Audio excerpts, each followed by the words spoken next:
अस्सलाम वालेकुम फ्रेंड्स। मैं हूं मोहसिन रज़ा और आप लोग देख रहे हैं 24 आवर 7 टीचर्स ऑनलाइन। क्लास चल रही है जी फाइनेंशियल अकाउंटिंग की। टॉपिक है जी ट्रायल बैलेंस। दोस्तों, हम लोगों ने कुछ क्लासेस पहले अपना एक नया टॉपिक शुरू किया था फाइनेंशियल अकाउंटिंग का, जिसको हम कह रहे थे कि जी यह है अकाउंटिंग साइकिल। और उसके अंदर हमने डिफरेंट स्टेप्स के ऊपर बात की थी। उसमें हम लोगों ने इवेंट के बारे में पढ़ा था, उसमें हम लोगों ने वाउचर के बारे में पढ़ा था, उसमें हमने जनरल जर्नल के बारे में पढ़ा था, फिर हम लोगों ने लेजर और फिर हम लोगों ने ट्रायल बैलेंस पढ़ा था। दोस्तों, पिछली दो क्लासेस के अंदर हमने बाकी के सारे ऑलमोस्ट जो है अकाउंटिंग साइकिल के स्टेप्स को कवर अप किया। दोस्तों, आज की क्लास के अंदर क्लास 10th के अंदर हम लोग बात कर रहे हैं अकाउंटिंग साइकिल का जो एक स्टेप है ट्रायल बैलेंस, उसके ऊपर कि ट्रायल बैलेंस क्या है और ट्रायल बैलेंस से हम लोग करते क्या हैं। चलिए हम लोग अपनी क्लास को शुरू करते हैं। आज की क्लास शुरू करने से पहले दोस्तों मैं आपको बताता चलूं कि पिछली क्लास के अंदर हम लोगों ने बात की थी जी लेजर के ऊपर। मैंने आपको ये बताया था कि लेजर जो है वो सेपरेट रिकॉर्ड प्रोवाइड करते हैं फॉर ईच आइटम जो आपकी ट्रांजैक्शन से रिलेटेड होते हैं। दोस्तों, आज की क्लास में हम लोग बात करने वाले हैं जी ट्रायल बैलेंस के ऊपर। ट्रायल बैलेंस जो है वो बेसिकली आपको मालूमात फराहम करता है about the balances of all ledgers, कि आपके जितने भी सारे लेजर्स हैं उनका जो बैलेंस है, एंडिंग बैलेंस जो हम लोगों ने लास्ट टाइम लेजर्स के अंदर कैलकुलेट किया था to balance the total of both sided debit and credit. तो वो हमें ये जो हमने बैलेंस लिया था दोनों साइडों को बराबर करने के लिए, वो जो बैलेंस है with the help of these balances we have prepare the trial balance, और हमें सारे लेजर्स का जो वो बैलेंस है वो पता चलता है with the help of trial balance. और आज की क्लास में हमारी जो डिस्कशन है वो भी ट्रायल बैलेंस के ऊपर ही होगी। तो चलिए जी हम लोग शुरू करते हैं। दोस्तों, ये वही पुरानी स्लाइड है जो आप पिछले 2-3 लेक्चर से देखते चले आ रहे हैं। स्मॉल ट्रेडर्स कंपनी है, बिजनेस शुरू हुआ है जी 95,000 से, गुड्स परचेज की गई हैं 40,000 की, और फिर गुड्स परचेज की गई हैं उधार के ऊपर 57,000 की, गुड्स सेल की गई हैं 5,000 की, ऑफिस इक्विपमेंट परचेज किया गया 4,000 का, बैंक अकाउंट ओपन हुआ 10,000 से, बैंक चार्जेस पे किए गए 1,000, गुड्स सोल्ड की गई है मोहसिन को 5,000 की, 1,000 कैश की सूरत में रिसीव किया, 4,000 हमने अभी रिसीव करना है, इलेक्ट्रिसिटी बिल पे किया गया 500 से, और सैलरीज पे की गई है 3,000 फ्रॉम बैंक से। दोस्तों, ये स्लाइड वही है पिछली जो आपको लेक्चर्स के अंदर देखने को मिली थी। और ये जो नेक्स्ट स्लाइड है ये जर्नल वाली, ये भी वही स्लाइड है जो हमने आई थिंक के 7th या 8th लेक्चर के अंदर जर्नल बनाया था, उस वक्त ये आप लोगों को देखने को मिली होगी।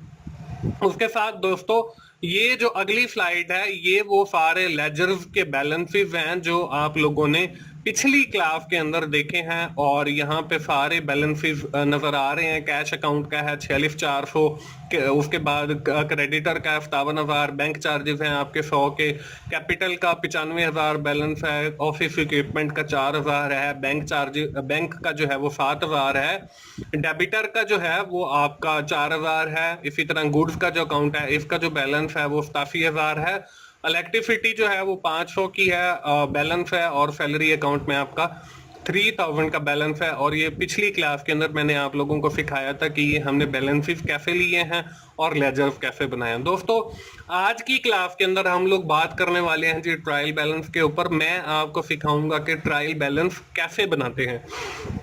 दोस्तों, ट्रायल बैलेंस बनाना कोई मुश्किल काम नहीं है, उसका एक फॉर्मेट है। वो कुछ फॉर्मेट इस तरीके से है। सबसे पहले आप कंपनी का नाम लिखेंगे, कंपनी का नाम लिखने के बाद जो है आप लोग for the month of March, क्योंकि हमारे पास जो मंथ है वो तीसरा चल रहा है, हम लोगों ये पिछली 1-2 क्लासेस के से वही एक एग्जाम्पल को आगे लेकर चल रहे हैं। इसका फॉर्मेट क्या है जी? फॉर्मेट बिल्कुल आपका जो हमने पढ़ा था जर्नल उसी तरह का है कि इसके 4 कॉलम हैं। पहले कॉलम के अंदर जो है आप सीरियल नंबर लिखेंगे या अकाउंट नंबर लिखेंगे। दूसरा जो कॉलम है वो डिटेल का है, इसकी डिटेल आ जाएंगी। तीसरा कॉलम जो है वो डेबिट का है, और चौथा जो है वो आपका क्रेडिट का है। ये हमारे पास एक जो है समझ लें ट्रायल बैलेंस का फॉर्मेट है। ठीक है, मैंने ये बताया है कि हम लोगों ने जितने भी लेजर्स बनाए होते हैं उसका जो हमारा एंडिंग बैलेंस होता है दोनों साइड के टोटल को बैलेंस करने के लिए with the help of this balance we have to prepare the trial balance, हम ट्रायल बैलेंस बनाते हैं। तो चलिए जी हम अपना सबसे पहला अकाउंट देखते हैं। हमारे पास जो सबसे पहला अकाउंट था वो दोस्तों था कैश अकाउंट का। कैश अकाउंट के अंदर हम लोगों ने देखा था कि जो हमारा क्रेडिट साइड के ऊपर बैलेंस है वो है 46,400। दोस्तों जब आप लोग ट्रायल बैलेंस बना रहे होंगे तो आपने ये बैलेंस उठाना है और इसको लिखना है ट्रायल बैलेंस के अंदर। सबसे पहले आप सीरियल नंबर लिखोगे 1 आ गया और डिटेल में आप लिखोगे जी कैश अकाउंट, क्योंकि हमारा जो लेजर है ये हमारा कैश अकाउंट का है। हमने ये लेजर का नाम लिखा। लेजर का नाम लिखने के बाद आप क्या करेंगे, वो बैलेंस लिखेंगे जो आपको नजर आ रहा है क्रेडिट साइड में 46,400। अब देखें ये जो बैलेंस है ये आपको कैश अकाउंट के क्रेडिट साइड में नजर आ रहा है। तो आपने ये जो बैलेंस है ये डेबिट साइड में लिखना है। ये जो डेबिट साइड में लिख रहे हैं ये हम किस लिए लिख रहे हैं ये भी मैं आपको अभी थोड़ी देर में बता देता हूँ। फिल वक्त हम ये बैलेंस जो है क्रेडिट साइड में और इसको हम डेबिट साइड में लिख लिया है। दोस्तों इसको उलट लिखने का मकसद ये है कि जब कंपनी अपने अकाउंट्स को क्लोज कर रही होती है तो हम लोग जो है वो एक अकाउंट कैश अकाउंट को क्लोज कर रहे हैं फॉर एग्जांपल, तो इसके एंड पे देखें हम लोगों ने बैलेंस लिखा है क्रेडिट साइड के अंदर 46,400 का, लेकिन ट्रायल बैलेंस के अंदर हम लोगों ने ये लिख दिया है जी डेबिट साइड पे। अब देखें फॉर द कमिंग ईयर या नेक्स्ट ईयर हम लोग जब कैश अकाउंट का नया अकाउंट प्रिपेयर करेंगे तो हम ये जो बैलेंस है वापस डेबिट साइड से को उठाकर और ये सारी एंट्री जिसकी खत्म हो जाएंगी। अप्रैल का समझ ले हम कैश अकाउंट बना रहे हैं तो यहाँ पे क्रेडिट साइड के अंदर सिर्फ लिखा हुआ आएगा बैलेंस जो हमने पीछे से रिसीव किया और आगे लिखा हुआ होगा 46,400 और ये वापस फिर वही क्रेडिट साइड में आ गया। तो दोस्तों मुझे उम्मीद है कि आप लोगों को समझ आ गया होगा कि हम ये उलट क्यों लिखते हैं। हम ये उलट इसलिए लिखते हैं ताकि अगला जब हमारा अकाउंट बनेगा इन द नेक्स्ट ईयर या in the next physical year तो वो जो है अपनी सही लोकेशन के ऊपर वापस चला जाएगा। तो ये हो गया जी हमारा पहला अकाउंट। दूसरे अकाउंट की बात करते हैं जी। दूसरा अकाउंट हमारे पास कैपिटल का था। कैपिटल का यहाँ पे हमने सीरियल नंबर डाला 2 और यहाँ पे हमने लिखा जी कैपिटल अकाउंट। इसका बैलेंस देखें हमें डेबिट साइड में दिया हुआ है, तो आप बताएं कि इसका हम ट्रायल बैलेंस के अंदर जो बैलेंस है वो किस साइड में लिखेंगे जी, बताएं। बिल्कुल एग्जैक्टली दोस्तों हम जो है इसका बैलेंस क्रेडिट साइड में लिखेंगे क्योंकि यहाँ पे जो है लेजर के अंदर ये डेबिट साइड में लिखा हुआ है, तो हम ट्रायल बैलेंस में इसको क्रेडिट साइड में लिख लेते हैं। इसके बाद दोस्तों हमारे पास थर्ड अकाउंट आ जाएगा। थर्ड अकाउंट जो है हमारे पास गुड्स का है। हमने सीरियल नंबर डाला 3 और अकाउंट टाइटल जो है वो गुड्स है। गुड्स अकाउंट लिखा और इसका बैलेंस जो है वो 87,000 यहाँ पे देखें हमें 87,000 क्रेडिट साइड में दिया हुआ है और ट्रायल बैलेंस में हमने आके ये डेबिट साइड के अंदर लिख दिया है। इसके बाद हमारा लेजर जो है वो 4 आ जाता है।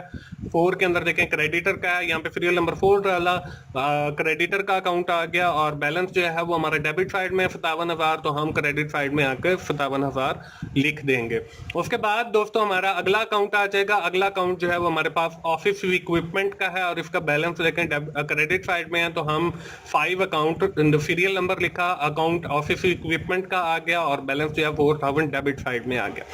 उसके बाद अगला जो अकाउंट है वो हमारे पास है जी bank account. Bank account 6 number आ गया जी, सीरियल नंबर बैंक अकाउंट आ गया। यहाँ पे आप अकाउंट नंबर भी लिख सकते हैं अगर आपने यहाँ पे अकाउंट नंबर दिए हुए हैं, तो हम वैसे सीरियल नंबर लिख रहे हैं। बैंक अकाउंट आ गया, इसका बैलेंस 7,000 है। बैलेंस क्रेडिट साइड में है तो हम लोगों ने इसको डेबिट साइड में लिखना है। इसके बाद हमारा जो नेक्स्ट है वो हमारा बैंक चार्जेस का, ये हमारा क्रेडिट साइड में बैलेंस है 100 का, तो हम डेबिट साइड के अंदर 100 का लिख देंगे। उसके बाद जो है हमारा अगला अकाउंट वो है जी डेबिटर का। डेबिटर का अकाउंट सीरियल नंबर 8 आ गया, डेबिटर अकाउंट आ गया और ये डेबिट साइड के अंदर हमारा 4,000 बैलेंस आ गया क्योंकि डेबिटर के अकाउंट के अंदर ये क्रेडिट साइड में है। इसके बाद हम लोग देखते हैं जी इलेक्ट्रिसिटी। इलेक्ट्रिसिटी देखें 500 है क्रेडिट साइड में, हमने 500 डेबिट साइड में लिखना है। 9 सीरियल नंबर आ गया, इलेक्ट्रिसिटी अकाउंट आ गया और यहाँ पे 500 हमारे पास जो है वो बैलेंस आ गया डेबिट साइड में। उसके बाद हम लोग अगला अकाउंट देखते हैं। अगला अकाउंट हमारे पास सैलरी का है। सैलरी अकाउंट का देखें बैलेंस जो है वो 3,000 क्रेडिट साइड में दिया हुआ है, तो आप लोगों ने इसको डेबिट साइड में लिखना है। 10 सीरियल नंबर है, सैलरी अकाउंट है और बैलेंस आ गया जी हमारे पास 3000। तो दोस्तों हमने अपने सारे जो है वो और जितने भी हमारे लेजर्स थे उनके बैलेंसेस इसके अंदर लिख लिए हैं। डेबिट साइड वाले जो थे उनको क्रेडिट साइड में, और जो क्रेडिट साइड वाले थे उनको डेबिट साइड में। अब हम लोग करेंगे जी इनका टोटल करने के लिए हम लोग कैलकुलेटर ओपन कर लेते हैं जी। हमने कैलकुलेटर ओपन किया। अब देखें इसमें हमारी जो पहली अमाउंट है वो 46,400, उसके साथ हमने जमा किया 87,000, उसके साथ हमने जमा किया जी 4,000, उसके साथ हमने जमा किया 7,000, उसके साथ हमने जमा किया जी 100, उसके साथ हमने जमा किया जी 4,000, उसके साथ हमने जमा किया 500, और उसके साथ हमने जमा किया जी 3,000। तो हमारे पास जो है वो 1,52,000 आ गया। तो हम डेबिट साइड के अंदर अपना जो बैलेंस है वो 1,52,000 लिख लेंगे। उसके बाद हम बैलेंस करेंगे जी अपना क्रेडिट साइड का, और क्रेडिट साइड का बैलेंस करने के लिए हमने कैलकुलेटर ओपन किया, और कैलकुलेटर ओपन करने के बाद हम लोगों ने लिखा जी सबसे पहले 95,000 और जमा किया इसमें 57,000। तो हमारे पास जो टोटल बैलेंस है वो 1,52,000 आ गया, और यहाँ पे भी हमने 1,52,000 लिख दिया। अब दोस्तों यहाँ पे देखें हमारा जो डेबिट साइड का बैलेंस है वो क्रेडिट साइड के बैलेंस के बिल्कुल इक्वल है। इट मींस कि we are following the dual aspect of transaction कि every debit is equal to every credit. और दोस्तों ये बात भी ज़हनशीन है हमें कि हमने जितनी भी चीजें बनाई है, चाहे वो हमारा जर्नल हो, चाहे वो हमारा लेजर हो, और चाहे वो हमारा ट्रायल बैलेंस हो, हमने सबका जो बैलेंस है वो डेबिट साइड का और क्रेडिट साइड का बिल्कुल इक्वल रखा है। और दोस्तों जब हम लोग ट्रायल बैलेंस बना लेते हैं और उसका बैलेंस अगर आपके पास बराबर आ जाता है, जैसे यहाँ पे हमारे पास 1,52,000 आया, इट मींस के we have solve the question correctly, कि हमने जो क्वेश्चन सॉल्व किया है, जो हमें शुरू में एक एग्जांपल दी गई थी कि हमें बताया गया था कि आपने जो है इससे जो है जर्नल बनाना है, आपने इससे लेजर्स बनाने हैं, और आपने इससे ट्रायल बैलेंस बनाना है। अगर आप लोगों के ट्रायल बैलेंस का जो बैलेंस है, एंडिंग बैलेंस, वो बराबर आ जाता है, तो इट मींस कि आपने जर्नल भी ठीक बनाया है, और इसका मतलब ये है कि आपने जो लेजर्स हैं वो भी बिल्कुल ठीक बनाए हैं। तो ये हो गया जी हमारा दोस्तों आज की क्लास का टॉपिक ट्रायल बैलेंस। तो ये हमने बिल्कुल ठीक बनाया। तो अब फिर वही हमारी प्रीवियस प्रैक्टिस के आपको एक एक्सरसाइज देनी है। एक्सरसाइज वही पुरानी है जी। मिस्टर सईद ने बिजनेस शुरू किया हुआ है जी, कैश से, फर्नीचर से और बिल्डिंग से। मुझे उम्मीद है कि आप लोगों ने इसका जर्नल भी बना लिया होगा, इसका लेजर भी बना लिया होगा। तो जल्दी से अपनी वो नोटबुक उठाइए जिस पे आप लोगों ने वो जर्नल और लेजर्स बनाए हुए हैं, और जल्दी से आज की इस एक्सरसाइज को ट्रायल बैलेंस के अंदर कन्वर्ट कीजिए, ताकि आप लोगों को समझ आ सके कि आप लोगों ने काम जो है वो जो पीछे किया है वो बिल्कुल ठीक किया है। दोस्तों मुझे उम्मीद है कि अब आप जो है एक अच्छे अकाउंटेंट बनने की तरफ रवां दवा हैं, और आप लोगों ने ऑलमोस्ट अकाउंटिंग के जो बेसिक चीजें हैं, या जो अकाउंटिंग साइकिल है उसके जो बेसिक स्टेप्स हैं, उसमें जर्नल है, उसमें आपका लेजर है, उसमें आपका जो है ट्रायल बैलेंस है, वो हम लोगों ने कवर अप कर लिया है। और दोस्तों आज की क्लास के अंदर हम लोगों ने ट्रायल बैलेंस के ऊपर बात की है, और मुझे उम्मीद है कि आप लोगों ने ये एक्सरसाइज भी साथ साथ सॉल्व कर ले होंगे, क्योंकि एक्सरसाइज देने का मकसद ये है ताकि आप लोगों की परफॉर्मेंस को मुहैयर किया जा सके। और वैसे भी ये जो सब्जेक्ट है होते हैं मैथमेटिकल या प्रोग्रामिंग से रिलेटेड, ये प्रैक्टिस वाले होते हैं। और आपने वैसे भी एक मुहावरा सुना होगा कि practice makes a man perfect. तो आप लोग इन एक्सरसाइज को सॉल्व किया करें ताकि आपके अंदर परफेक्शन आए, ताकि आपकी परफॉर्मेंस जो है वो ज्यादा से ज्यादा हो। दोस्तों मुझे उम्मीद है कि आप लोग जो है वो फाइनेंशियल अकाउंटिंग सीख रहे होंगे, और आपको फाइनेंशियल अकाउंटिंग सीखते हुए मजा आ रहा होगा। और दोस्तों अगर आप लोगों को मेरी वीडियोस अच्छी लग रही हैं तो आप लोग मेरी वीडियोस को लाइक कीजिए, अपने दोस्तों से शेयर कीजिए, और कमेंट्स की सूरत में अपना फीडबैक दीजिए। और दोस्तों मोहसिन भाई को अगली आने वाली क्लास तक के लिए इजाजत दीजिए। थैंक यू वेरी मच दोस्तों। अल्लाह हाफिज।